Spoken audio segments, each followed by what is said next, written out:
Le ministère international de la liberté, centre de solutions et de restauration. Ce ministère rassemble à son sein des grandes foules venant de plusieurs nations et des différentes familles de la terre. C'est alors que cette jeune dame, nommée Fallon Linda, après une longue carrière professionnelle, elle va faire la rencontre du ministère à travers Facebook. Je suis mademoiselle Didier Fallon Linda, je viens de Douala. Voilà, une fois j'étais en train d'échanger avec ma cousine et je parlais justement d'un ministère parce que avant j'allais à l'église tout le temps à Boya et puis je lui disais que c'était très pénible pour moi mais que jusqu'ici je n'avais pas encore trouvé d'endroit. Bref, le Seigneur ne m'avait pas encore parlé d'un endroit où je pouvais aller pour les cultes le dimanche et tout. Donc elle m'a parlé de Liberty Ministry et elle m'a communiqué la page Facebook. Donc je suis entrée et ce qui m'a marqué était les premières semaines de prière. Les prières qui se déroulaient de minuit à 1h. Les premières semaines du mois. Voilà. Tu es l'envoyé. You are the sent one. Tu es l'envoyé. My God will use you Mon Dieu va t'utiliser to change your family. pour changer ta famille. Stand on your Amen. feet and lift up your hand. Lève-toi et lève ta main. Say, Father, Dis Père, I am that sent one. je suis l'envoyé. Get me oil. Apportez-moi l'huile. I want to anoint them today. Je veux les oindre aujourd'hui. J'ai commencé à les suivre comme ça. C'est vrai que ces prières-là, les programmes-là étaient déjà passés, mais je les regardais en boucle. C'est ainsi qu'un dimanche, parce que généralement le dimanche c'est salle de sport. Donc, un dimanche, j'ai décidé que j'allais venir voir, par curiosité comme ça, parce que j'avais déjà quand même été convaincue de ce que je voyais par Facebook.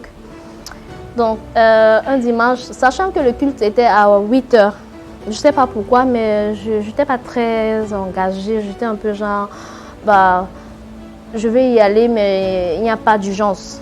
Donc, du coup, j'ai fini la séance de sport vers 9h. Je me suis préparée, je suis arrivée ici dans les 11h. Donc, quand j'arrive, la salle était pleine. Et les protocoles, oh mon Dieu, juste génial, l'accueil, mais au top. Les endroits sacrés de Dieu sont dotés d'une présence divine. Alors, le ministère international de la liberté en fait partie. Satisfaite d'un accueil chaleureux, la sœur Linda va immédiatement sentir la présence du Saint-Esprit en ce lieu. Donc, on m'installe et je leur dis que je suis nouvelle. Ils me disent que bon, normalement, quand tu es nouveau, ta place c'est devant. Mais comme je suis arrivée en retard, j'ai dit non, il n'y a pas de souci. Donc, je reste là. Daddy était en train de prêcher, je ne sais pas trop. Monsieur qui était au contrôle du soleil était très fâché. Why was he angry? Pourquoi est-ce qu'il était fâché? Because he was not spiritual. Parce qu'il n'était pas He spirituel. didn't understand the capacity and the ability of God. Il n'a pas compris les capacités de Dieu. Amen. Amen. That's why I say, if you are not a believer, you don't have the Holy Spirit in you. When they speak upon God in your life, you will not believe. Voilà pourquoi si tu n'es pas croyant, même si l'Esprit de Dieu descend sur toi, tu ne vas pas croire. You will say, eh, Sur Tu quoi, vas mais dire. j'ai été captivée parce que lors de la prière de masse, il y a eu des délivrances et tout. Et après, des personnes ont commencé à donner des témoignages. Là, je me suis dit, ok.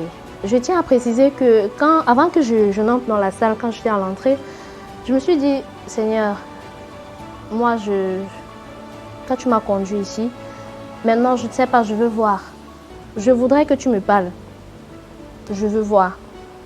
Parce que pour que je reste, je dois être convaincue. C'est comme ça que j'entre. Et il se passe ce qui s'est passé tel que je vous l'ai dit. Je rentre. Le jeudi qui suivait, je viens au culte de prophétie et délivrance. Voilà. Le dimanche qui suivait, en sortant de la maison, je prends mon passeport et celui de mon fils. Je devais venir avec ma cousine. Je tiens à préciser que le premier dimanche, je ne suis pas venue avec elle. C'est le deuxième dimanche que je viens. En quittant de la maison, je ne lui ai pas dit que j'avais mis les passeports dans le sac. Je prends un moment pour moi dans la chambre, assise sur le lit. Je dis, Seigneur, moi j'ai vu ce qui s'est passé là-bas dimanche, même si je suis arrivée en retard. J'ai vu ce qui s'est passé encore jeudi, parce que ce jeudi-là, il y a un jeune homme à qui on a demandé où est ton passeport. Le Seigneur, bon, t'as dit pas honte quand même. Daddy dit, le Seigneur m'a dit de te donner le visa de, je crois, à l'Espagne. Ouais. J'ai pris un moment, je me suis assise sur le lit. J'ai dit, Seigneur, ce que j'ai demandé, tu m'as montré, mais je n'ai pas encore. Donc, je ne suis pas convaincue à 100%. C'est sur le point d'arriver. Maintenant, voici les 2 visas que je mets dans le sac. Si l'homme de Dieu me localise aujourd'hui, c'est bon. Maintenant, s'il ne me localise pas, je me donnerai un certain nombre de temps. Et tous les jours, je viendrai avec ces passeports jusqu'à ce qu'il parle de cela. Si après ce nombre de temps, tu ne te révèles pas à moi, moi je saurai que c'est du fake. J'arrive ici ce dimanche. Le même dimanche, le service commence. Et à un moment, Daddy dit, où est ton passeport? Non mais,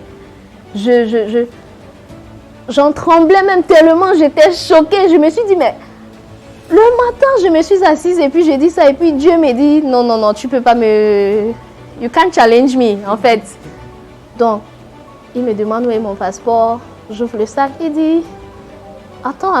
Est-ce que tu m'as dit que tu avais le passeport? Même ma cousine qui était juste auprès de moi était choquée. Elle était choquée parce qu'après, elle me demande, mais tu as fait comment pour savoir que Daddy allait prophétiser? Je lui dis non, moi je ne savais pas. J'ai juste fait ma prière. Quand tu étais au salon, j'étais assise, j'ai fait ma prière et puis c'est comme ça, il a prophétisé. Il a donné le visa pour mon fils et moi. Il a parlé de ma carrière, il a parlé de ma vie personnelle, c'est-à-dire je devais me marier, il y avait des... Bref, il a donné 4 prophéties qui étaient correctes.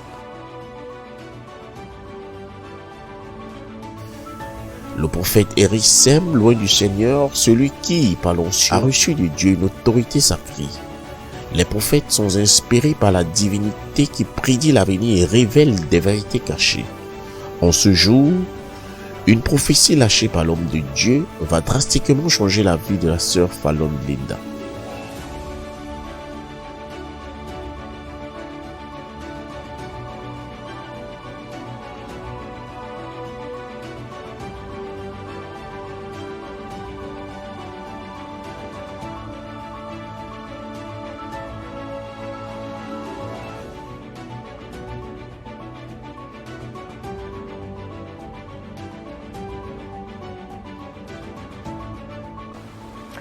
Donc, c'est un peu comme ça. Après cet incident, ma foi s'est vraiment affermie. Donc, je me suis dit, c'est bloqué, c'est calé, je ne bouge plus. En 2019, j'intègre le service commercial Orange en tant que conseiller client, où j'ai eu à bosser pendant 4 ans sans promotion. La vérité, c'est qu'en interne, ça avait l'air d'une promotion, mais sur le papier, rien n'était fait, puisque on me prenait d'une tâche pour une autre, mais il n'y avait pas de confirmation sur le papier. Et qui dit pas de confirmation sur le papier dit pas d'augmentation de salaire.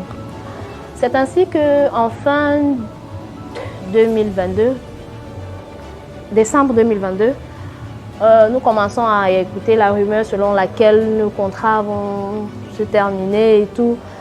Je me dis, ah, il n'y a jamais de rumeur dans cette maison pour rien, il n'y a pas de fumée sans feu, quoi. Mais je dis, ok, restons voir.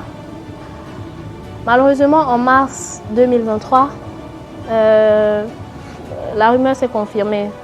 Nous avons perdu le contrat. Quand je dis nous, c'est toutes les personnes qui étaient au back-office Orange. Dans le back-office qui se charge de l'identification des clients et les mises à jour des comptes Orange Money et tout. Donc, le contrat est terminé vraiment pour une raison qui ne dépendait pas de notre employeur, ça c'est clair, parce qu'on a eu à échanger. Donc, le 30 avril, j'arrive ici, un dimanche pour le culte normalement. Daddy était en train de prêcher.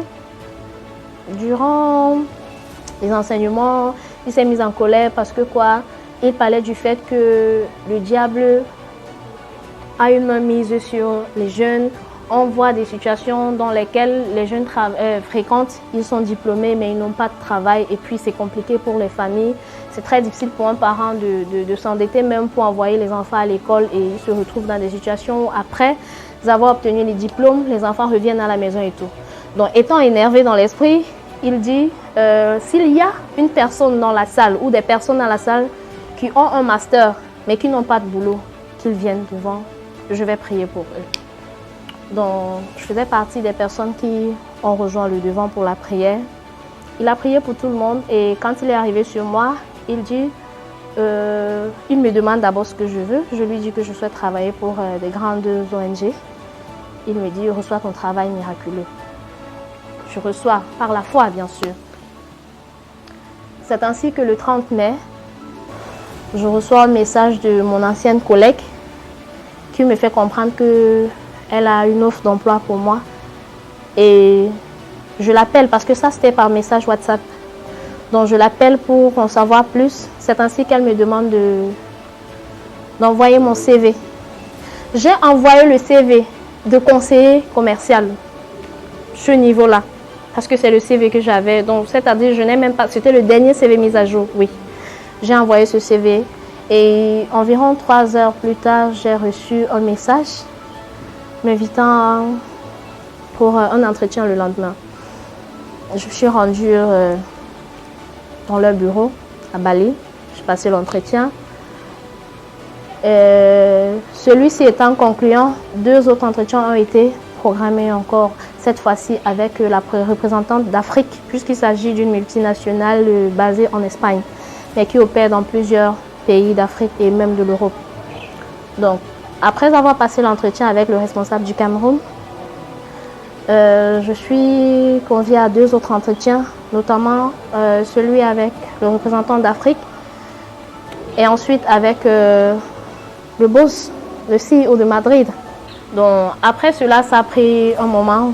Je me pose la question, qu'est-ce qui se passe? Parce que quand je passe l'entretien avec la représentante d'Afrique, normalement je devais avoir un retour 3 jours plus tard. Mais ça a traîné, ça a fait environ 2 semaines et j'étais déjà dans l'angoisse. Je me dis, mais si ça n'a pas marché, au moins qu'on me le dise. Mais après, je me dis, non, je ne vais pas douter parce que j'ai reçu une déclaration et je suis sous une grâce. Je ne peux pas douter parce qu'à chaque fois, je vous assure, le doute, il vient, hein, mais il faut toujours se souvenir de d'où on vient et où on appartient. C'est ça qui rebooste la foi. Et donc, c'est comme ça, un jeudi, j'arrive ici, bon, je ne me souviens pas trop de la date.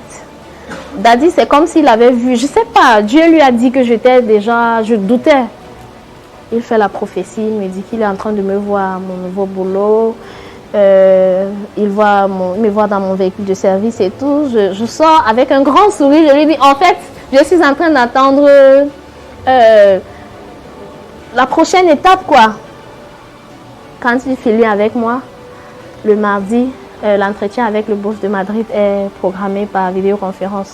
C'est comme ça que je passe l'entretien ce mardi et le jeudi, c'est-à-dire 2 jours plus tard, je reçois un email me confirmant que j'ai été retenue. Donc, je suis une fois de plus invitée dans leur bureau à Bali. J'arrive, il s'agissait de la signature du contrat. Je me disais que je gagnais le contrat en tant que conseiller commercial, tout court. Mais s'il vous plaît, tenez-vous bien. J'ai été recrutée en tant que chef d'équipe, agent senior. Agent senior. Ça veut dire que, comme j'ai commencé lundi, là, à l'heure où je vous parle, je suis la représentante de tout le call center support de cette entreprise. Donc, pour moi, le miracle est à tout niveau. D'abord, je n'ai jamais postulé pour ce poste.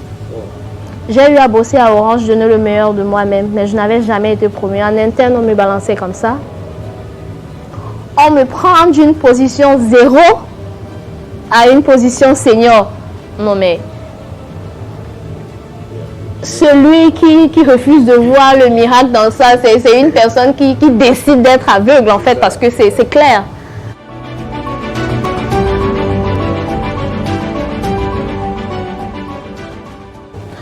Ce que je dirais, je sais que quand on doute, n'est généralement pas facile. Mais je vais dire, il y a Dieu dedans, il y a Dieu ici. Ça c'est clair. Maintenant, pour ceux qui veulent voir avant d'accepter, venez, faites la même prière que j'ai eu à faire. Demandez à Dieu de se révéler. Si c'est vraiment le bon endroit, Seigneur, je veux des signes. Demandez-le lui. Mais s'il vous plaît, ne dites pas je veux le signe là, parce qu'on ne commande pas Dieu. Fixez-vous peut-être un délai. Vous dites Seigneur, j'ai besoin des signes. je veux que tu me montres. Parce que c'est ce que j'ai fait dans le cas des passeports ce dimanche-là. Et heureusement pour moi, ça a été révélé ce même jour. Donc, il y a une seule façon de savoir, c'est de venir louer, adorer Dieu avec nous.